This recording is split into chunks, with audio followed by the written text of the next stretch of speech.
Et yo les Madrilènes, c'est Alexandre, j'espère que vous allez bien les gars. Vous n'avez pas rêvé, le Real Madrid a bien refusé une aide de 300 millions d'euros, tout comme le Barça ces derniers temps. Une aide qui venait du CVC, qui est donc un fonds d'investissement luxembourgeois qui a racheté 10% des parts de la Liga. Du moins la Liga a cédé 10% de ses parts à ce fonds d'investissement contre 2,4 milliards d'euros qui de base sera redistribué à hauteur de 80-90% de son montant total aux différents clubs espagnols qui sont professionnels, autant masculins que féminins, dans les trois catégories, trois premières divisions du football espagnol, pour les clubs bien évidemment qui ont le statut de club professionnel, mais cet argent a été refusé pour de nombreuses raisons, qui donc du coup laisse un conflit ouvert entre les différents clubs de Liga qui d'un côté sont pour, d'autres sont contre, avec la Liga espagnole dans un second temps, et surtout avec le CVC qui vient de mettre son argent et surtout investir énormément d'argent, et j'insiste bien sur le mot investir. Donc si vous en avez entendu parler et que vous ne savez pas trop ce qui se passe entre la Liga espagnole, les clubs, le CVC, cet argent refusé par le Barça et le Real qui pourtant leur serait bien utile, d'un côté pour prolonger des joueurs et bien sûr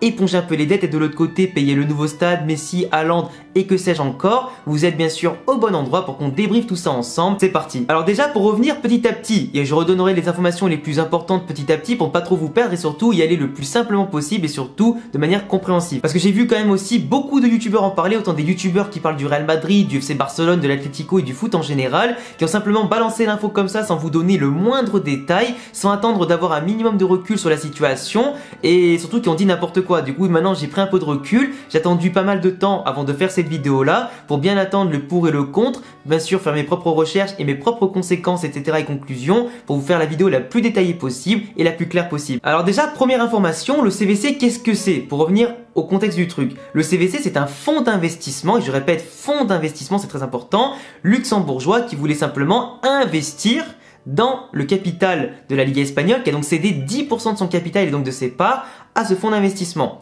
Le fonds d'investissement a donné 2,4 milliards d'euros à la Liga espagnole, qui va en garder un montant bien sûr pour développer ses compétences, sa Liga, ça développer simplement ses infrastructures, etc. Avoir des marges de manœuvre assez importantes, remplir un peu les caisses.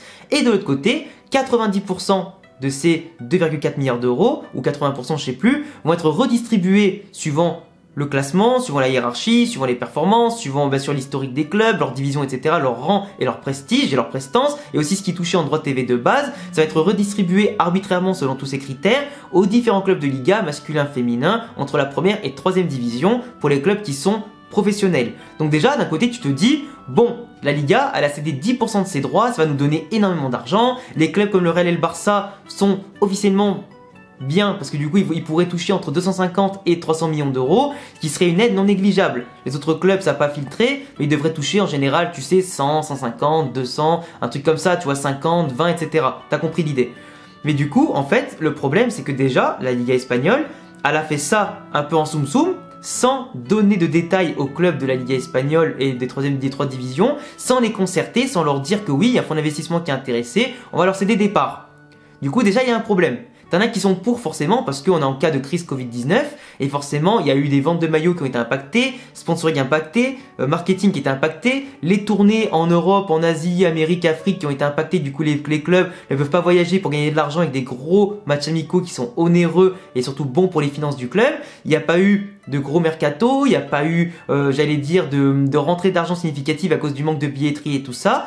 Donc forcément les clubs doivent chercher d'autres revenus et aujourd'hui certains clubs aujourd'hui, que ce soit en France, en Espagne, en Allemagne, etc., sont au bord de la faillite. Au bord de la faillite. À cause des salaires impayés, que ce soit des employés, des joueurs, des dirigeants, à cause des infrastructures qui ne peuvent pas être renouvelées par manque de moyens, à cause de pas mal de choses aussi qui empêchent simplement les clubs d'avoir des marges de manœuvre sur le mercato. Du coup, ils se dépouillent ou se font dépouiller de leurs meilleurs joueurs et ils peuvent pas trop racheter des mecs aussi bons parce qu'ils n'ont pas l'argent finalement. Ils ont d'autres priorités, des crédits à la banque qui doivent être remboursés, des transferts d'avant qui ont été payés en plusieurs fois mais qui ont des retards de paiement qui doivent être remboursés aussi. Donc forcément certains clubs, surtout les plus petits, n'ont pas de marge de manœuvre et donc forcément cet argent sorti un petit peu de nulle part est le bienvenu. Sauf que l'équipe de Florentino Pérez et de Laporta ont mené en soum-soum aussi des recherches sur ce contrat avec leur équipe d'avocats et ont déclaré que c'était une structure frauduleuse, arnaque, et qui était extrêmement dangereuse et très nocive pour la Liga et le football espagnol en général. Moi je vous l'avais dit, déjà l'autre jour en live etc, quand on a pu en discuter un petit peu sur Twitch, et d'ailleurs venez me suivre sur Twitch pour parler de l'actualité du Real Madrid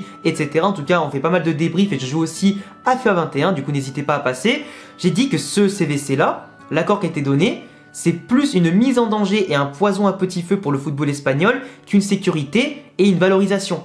Et je vais vous expliquer pourquoi. Parce qu'en fait, cet argent, il a été, comme je l'ai dit plusieurs fois en début de vidéo, investi. Il n'a pas été donné par Mère Teresa à une association.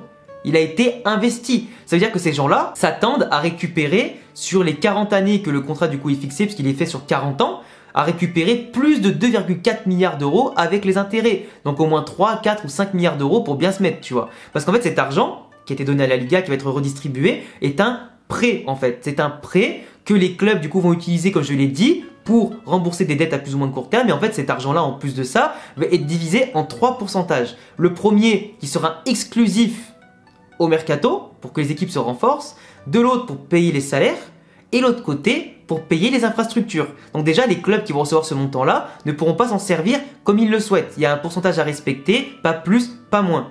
De l'autre côté, normalement, l'argent ne va pas arriver dans les caisses tout de suite. Il va arriver sur plusieurs années, normalement tous les 3 ans du coup, donc sur 3 ans, tu auras une année, tu auras tel pourcentage, une année, tu auras l'autre, une année, tu auras l'autre. Ça fait déjà un petit problème pour les finances du club, parce que ça n'arrive pas tout de suite, mais c'est une entrée d'argent quand même bienvenue pour les petits clubs et les moyens clubs.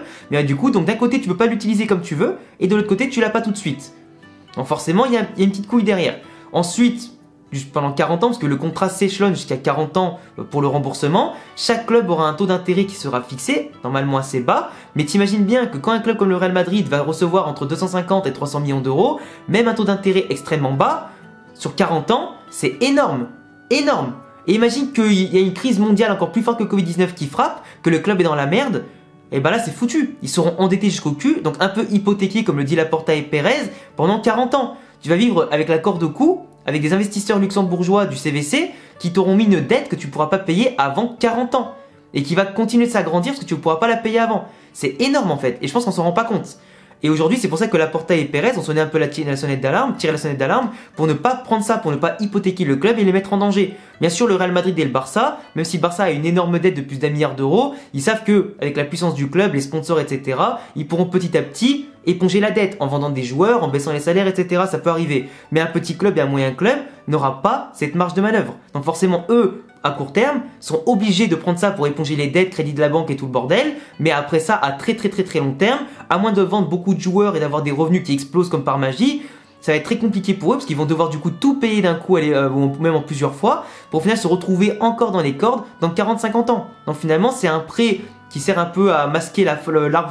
C'est un petit peu l'arbre qui masque la forêt, qui va te donner un peu d'argent vite fait, sans ton consentement à la base, parce que je le répète, la Liga n'a pas appelé tout le monde pour leur dire ce qui allait se passer. Donc finalement, c'est comme si toi, tu étais un petit peu dans la merde, mais pas trop, et qu'en fait, ton père ou ton meilleur pote va voir une banque et fait un giga prêt pour toi, te donne l'argent pour te dire, tiens poteau, je te donne de l'argent, tu peux éponger tes dettes, tout le bordel, te mettre bien, et il vient te voir dans 40 ans, il te dit, frérot, faut tout rembourser en fait maintenant, je t'ai pas dit, mais j'ai emprunté à eux là-bas.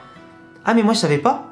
Et bah du coup c'est comme ça, t'es dans la merde en fait, parce que du coup tu dois rembourser tout l'argent avec les intérêts, et voilà c'est chaud, c'est extrêmement chaud. Donc je le répète, de l'argent que tu toucheras en plusieurs fois, avec un pourcentage dédié infrastructure, club, joueurs, etc. à leur mercato, donc pas comme tu le veux utiliser, et de l'autre côté tu vas devoir rembourser avec les taux d'intérêt. Et c'est très compliqué, parce que d'un côté, tu as les clubs aujourd'hui qui ne voient que la vision à court moyen terme à cause du Covid-19 et le manque de rentrée d'argent, même si certains clubs comme le Real Madrid ont pu faire un exercice dans le vert en faisant vraiment beaucoup d'efforts, mais c'est pas le cas des 3/4 ou 90% des clubs au monde, et c'est compliqué. Donc autant les petits clubs et les moyens clubs sont en désaccord avec le Real et le Barça, parce que eux veulent cette aide-là, parce qu'à court terme, ils ne voient qu'à court terme, mais quand tu as une équipe bien renseignée, comme des mecs comme Laporta, comme Pérez, et que tu vois à très long terme un club, parce que les très grands clubs, eux, peuvent voir à long terme, par rapport aux petits clubs qui n'ont pas de marge de manœuvre et qui peuvent voir qu'à court et moyen terme, c'est compliqué. Du coup, d'un côté, maintenant que l'accord il est fait, il est signé, bah les clubs qui veulent auront l'argent. Je pense que si le Barça et le Real ne veulent pas l'argent, il va être redistribué d'une autre façon aux autres clubs espagnols. Mais voilà, le Real et le Barça ont dit qu'ils avaient l'argent pour l'instant, faire ce qu'ils avaient à faire. Le Barça a énormément de dettes, plus que prévu à cause de Bartomeu, et ça va se régler, je pense, sur le très long terme, avec bien sûr Laporta qui fera au mieux pour gérer tout ça, sans Messi aussi en plus de ça. Le Real Madrid qui, eux, sont sur la bonne voie, mais vraiment, je trouve que tu vois, ça c'est le genre d'arnaque, normalement, qui devrait être vraiment mise en relation, en situation dans les journaux espagnols, français et tout. En Espagne, ils en ont déjà parlé. En France, on voit simplement le fait qu'il y a du gain, qu'il y a de l'argent, etc., argent facile, mais on parle pas du truc qu'il y a derrière. Et en général, quand il y a un fonds d'investissement, c'est des businessmen, ces mecs-là sont pas là pour rigoler avec toi en fait. Eux, ils sont là pour t'investir, te donner de l'argent, mais pour en récupérer le double derrière s'ils peuvent. C'est le business les amis, il n'y a pas d'amis. Et ça, à long terme, moi je suis sûr, une chose, c'est que si tous les clubs espagnols acceptent un montant trop haut, ça pourrait tuer le football espagnol. Dans 40 ans certes, mais dans 40 ans, bah, il vaut mieux que ça le tue pas en fait. Parce que si on veut que nos enfants, nos petits-enfants découvrent un autre football et que nous aussi, à notre retraite, etc., on continue à suivre le football, bah, ça serait con que nos clubs préférés s'écroulent les uns à côté des autres à cause de prêts et de contrats un petit peu frauduleux et surtout malveillants. Enfin bon les gars, voilà, c'est tout pour cette vidéo. Je vous ai un petit peu tout expliqué, le fonctionnement, ce que les clubs reçoivent, pourquoi ils le veulent pas. J'ai donné toutes les raisons je pense, j'ai analysé toute la situation. J'espère que cette vidéo débrief de l'actualité vous a plu une nouvelle fois, que vous soyez fan du Real, de l'Atlético, du Barça, peu importe. Je vous laisse en tout cas vous abonner, cocher la cloche pour me soutenir, le petit pouce bleu et on se retrouve très bientôt pour 2 prochaines vidéos. J'attendrai bien sûr tous vos avis et venez me voir et n'hésitez pas à me follow sur tous mes réseaux qui s'affichent ici et en description. A bientôt les gars pour prochaine vidéo, ciao.